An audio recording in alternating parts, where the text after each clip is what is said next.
mundu osoan badaude mitoak eta tradizioak lurra esnatzeko. Eta Iruñean ere, errito eta ohitura zarrak egiten dira. Santa Ageda bezpera ospatzen da otsailaren 4.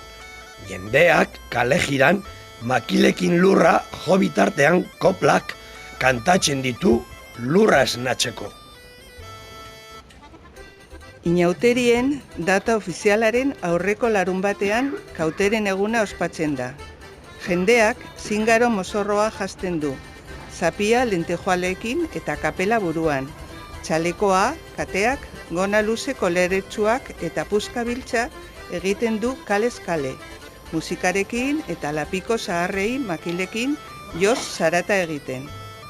Aurten, pandemiarengatik ez ospatu arren, guk Piparrika izeneko herri baratzean, musuko jantzita, lurra esnatzeko festatxoa egingo dugu. Bai.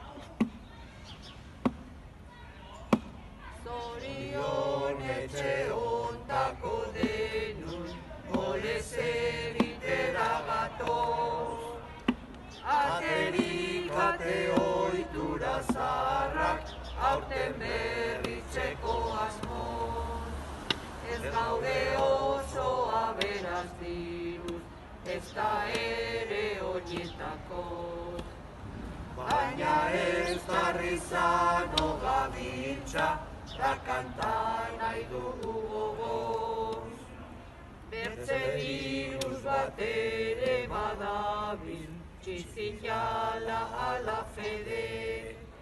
Euskarafobia izena du, baina txertatuak gaude. Santa Ageda egunarekin, elkartu gara kuadrilla. Aurrera goazen